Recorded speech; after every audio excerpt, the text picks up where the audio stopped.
11h, Europe 1 Culture Média. Philippe Vandel. Vous êtes toujours dans Culture Média en compagnie de Mathieu Madénian à parler de son one-man show, un spectacle familial. Mais d'abord, on va mieux vous connaître avec le portrait pré-fame de Lisa Marie Marquez. C'est le portrait de notre célébrité avant sa célébrité. Bonjour Lisa Marie. Bonjour Philippe, bonjour Mathieu Madénian. Bonjour. Vous êtes un artisan de l'humour, déjà près de 20 ans que sur scène vous faites des blagues micro à la main, vous écrivez, vous jouez la comédie, vous faites aussi de la télévision, de la radio. Mais comment en êtes-vous arrivé là ? On va rembobiner et revenir sur ce qui vous est arrivé avant d'être célèbre. Mathieu Madénian, vous êtes né à Perpignan et vous grandissez pas très loin à Saleil. Vous êtes l'aîné, un enfant calme, sage, qui ne fait jamais de bêtises. Beau gosse aussi, mais beau gosse. Pas préciser. Sauf cette drôle d'habitude que vous avez à piéger et faire exploser les nids de fourmis et aussi à ramasser des têtards. C'est pas vrai. Mais j'avais une passion, c'est tuer. Mais comment Ouais, j'avais des petits pétards et je passais mes journées dans les vignes et je tuais des fourmis. Mais s'il y a un tribunal international de fourmis, il est à ma recherche. J'ai tué tellement de fourmis. Et vous plaidez coupable. Ah mais c'est sûr, un jour, mais c'est incroyable, j'ai tué des fourmis. Et les têtards, j'adorais ce truc-là.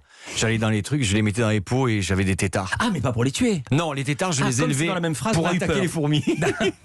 Mathieu Madénian, vous êtes un enfant parfait, bien qu'un peu psychopathe avec les insectes, on l'a vu. Ouais. Vous développez aussi très jeune votre fibre artistique et vous faites votre première scène au centre aéré de Perpignan à Saint-Gaudéric, où vous lisez des blagues carambars. Vos parents sont morts de rire, les autres parents un peu moins. C'est là que j'ai vu que mes parents m'aimaient, en fait. Ouais. C'est là que vraiment j'ai vu que mes parents m'aimaient parce que j'ai vu la vidéo il y a pas très longtemps et donc je raconte des blagues de Toto sur scène, c'est pathétique. Mais je regrette rien parce que j'en ai fait des trucs qui sont pas bons. Mais alors là, et mon père est avec la caméra bouge tellement qu'il se marre, ma mère applaudit et je vois les autres parents sans réaction. Et là, je me dis, c'est ça des parents qui t'aiment. C'est que quand t'es au fond du trou, ils le savent en plus, et ben ils sont là et ils sourient et ils rigolent. Merci. Quelques années plus tard, c'est lors d'un festival de BD à Saint-Estève que vous démontrez encore un peu plus ce talent pour la scène avec des imitations de Chirac et Serrault devant tout le monde. Oui. J'ai imité.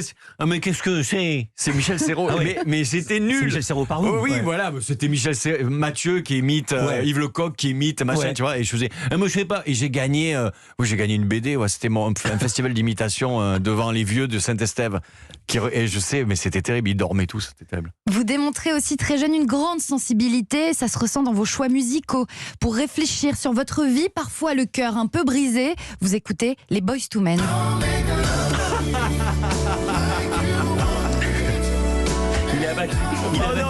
Je lui ai dit, on sort pas de dossier. En fait, Oh là, mais j'étais fou des Boyz II Men. Non, mais- Je sais pas pourquoi, c'était de a cappella, machin et tout, Mais et la j'avais balance- l'impression d'être un romantique. ça serait impossible pour vous d'écouter ça maintenant.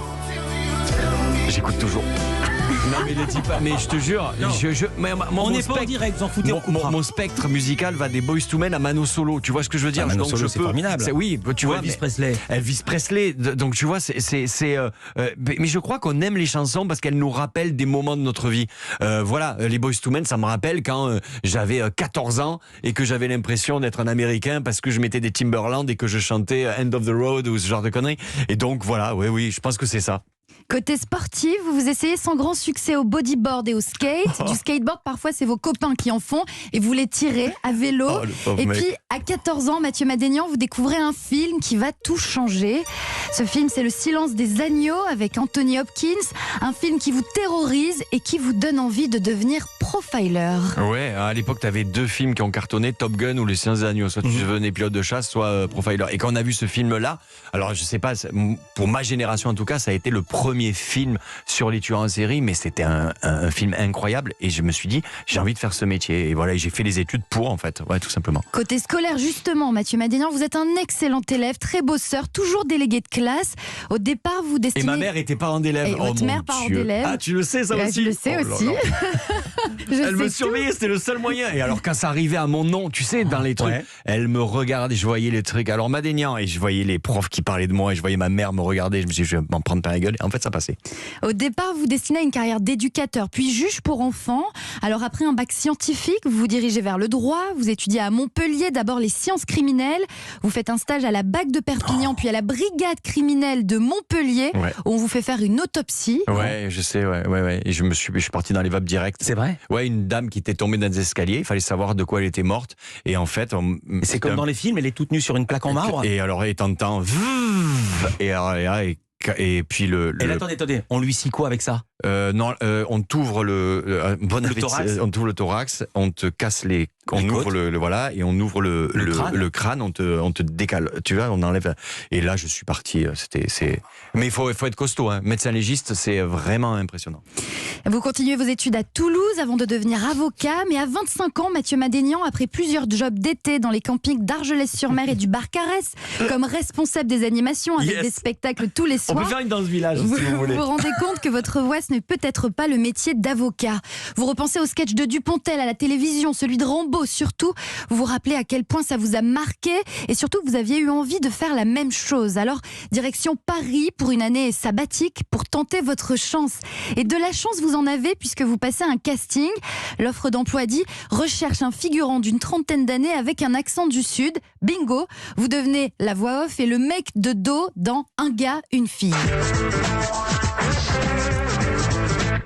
On ne vous voit pas vraiment, sauf dans la dernière saison où la productrice décide de vous faire jouer de face. Mais le jour de la diffusion à l'antenne, pile au moment où vous allez apparaître à l'écran pour la plus grande fierté de toute votre famille, l'épisode est interrompu par un flash spécial. Non. Ouais, Saddam Hussein tombe. Il y a comment il s'appelle, Pujadas. Boum, flash spécial. Saddam Hussein vient de tomber juste quand j'allais parler en fait. Et ma scène n'est jamais passée, enfin pas en prime en fait. Et il aurait pas pu attendre 5 minutes avant de tomber, Saddam Hussein. Je suis dégoûté. Ça aurait lancé ma carrière. Mathieu Madénian, vous vous produisez sur scène et petit à petit, les salles se remplissent de plus en plus. C'est au micro d'Europe 1 que vous débutez à la radio, mais aussi à la télévision sur France 2 aux côtés de Michel Drucker dans son canapé rouge de Vivement Dimanche. Le public est désarçonné par votre culot épatant, votre capacité à improviser, votre manière de tout détourner.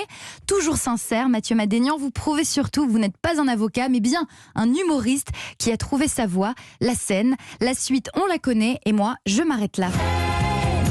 Merci beaucoup, Lisa Marie. Beaucoup, c'est gentil.